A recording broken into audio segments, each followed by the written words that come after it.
Good morning, and welcome to a special episode of The Informed American. Today, I'm going to discuss the impact on disability benefits and marriage. This was brought to my attention recently, and I thought it was important to get the information out to the public because for many people, marriage is supposed to be a joyful milestone. It's supposed to be about love, commitment, family, partnership, and building a life together. But for some Americans with disabilities, getting married can come with a very real fear, losing the benefits they depend on to survive. And that's something more people need to understand. When we talk about disability benefits, we're often using one phrase to describe several different programs. But these programs don't all work the same way. Some are based on work history, some are based on financial need, and some are tied to healthcare. Also, some can change dramatically when someone gets married. So today, I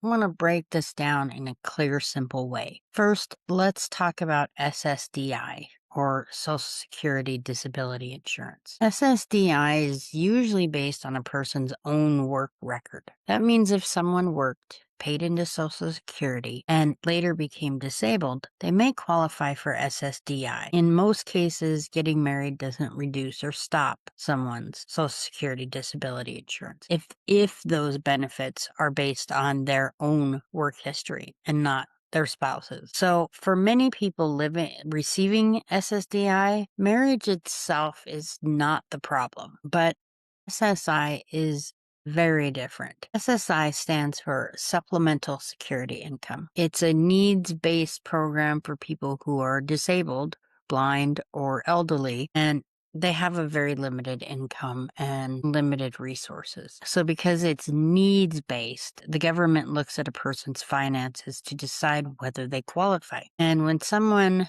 on SSI gets married, their spouse's income and resources may also be counted, which is completely unfair. This means that a disabled person who relies on SSI could see their monthly payments reduced. And in some cases, they could lose SSI altogether simply because the person they marry has income or savings or assets that push them over the program limits. Again, completely unfair. And this is one reason a lot of disabled people feel punished for getting married. They love somebody. They want to build a life together. But marriage could threaten the income, healthcare, housing, and support services they rely on every single day. And it's not as if these are benefits like SNAP benefits or cash assistance. These are earned benefits, but there is also something called the SSI couple rate. Two people receiving SSI as individuals don't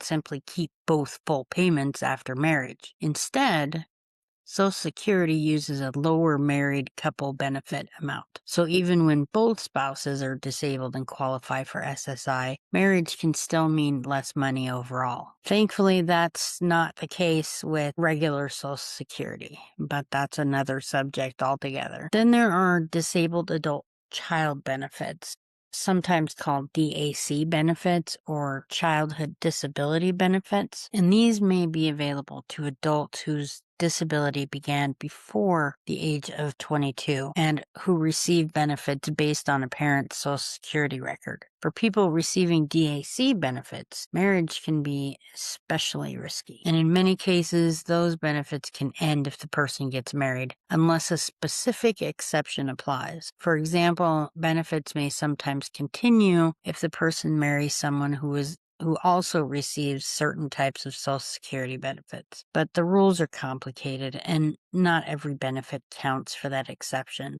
So you have to do a little bit of due diligence and read the fine print. And this is why people should never assume marriage is going to be harmless to their benefits. They need to check their exact situation first. Check your paperwork, make phone calls to the appropriate offices, and find out how marriage will affect your benefits. And unfortunately, Medicaid is another major concern. That's a whole other animal. And for many, many disabled Americans, Medicaid isn't just health insurance. It might cover medications, doctor visits, personal care attendants, home care, mobility equipment, long-term services, and supports that allow someone to live independently. And because Medicaid eligibility can also be tied to income and resources, marriage might affect whether someone qualifies. And these rules vary by state, from one state to another, and by each program. But in a lot of cases, the spouse's incomes or assets do matter.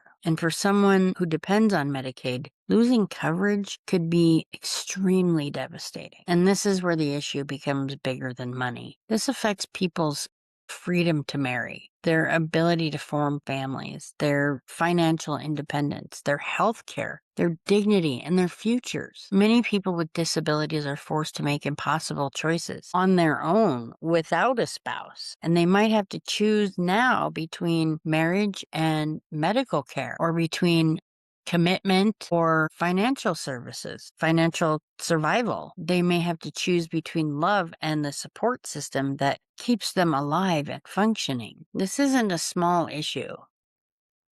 And it's also important to say this clearly. Not everyone on disability will lose benefits if they get married, but you need to be aware of what your benefits entail. So talk to somebody and get all the information that you can. Now, the overall outcome depends on the specific benefits involved. Somebody on SSDI, based on their own work, may not see any changes, but somebody on SSI, Medicaid, or DAC benefits might face serious consequences. Someone receiving multiple benefits may have even more complicated situations. So if you or somebody you love is disabled and thinking about marriage, the most important step is to find out exactly which benefits are involved before making legal changes. You need to ask these questions. Are the benefits SSI, SSDI, DAC, Medicaid, Medicare, SNAP, housing assistance, or something else? And are they based on work history or financial need? Will a spouse's income or assets be counted? Could Medicaid eligibility change? Could any benefits stop completely? And please don't rely on guesses. Speak with Social Security. Talk to a benefits planner, like I said, disability rights organization, legal aid, or someone who understands disability benefits in your state. Because one mistake, one assumption, one missing detail can have life-changing consequences. And this issue matters because people with disabilities deserve the same opportunities to marry. Everybody deserves, and you shouldn't be punished for getting married when you're on medically needed care and programs. Disabled people deserve to build families and experience love without fear of losing the support they need to live. That's ridiculous. And they shouldn't have to choose between a wedding ring and a prescription. They shouldn't have to choose between marriage and a personal care attendant. And they shouldn't have to choose between love and survival. And with the current administration, people are losing not just disability benefits, they're losing many others as well. So today's episode isn't legal advice, but it's a call to be informed. And if this affects you, research your specific benefits. Ask questions. Get help before making decisions. And if this doesn't affect you personally, share the information anyway, because it may affect somebody you know. And sometimes the most important conversations are the ones most people don't even realize are happening. And this is one of them. This has been a special episode of the Informed American podcast. Please stay informed, stay compassionate, and keep asking the questions that matter. Please share this episode with someone who can benefit from this information. Thank you and have a great day.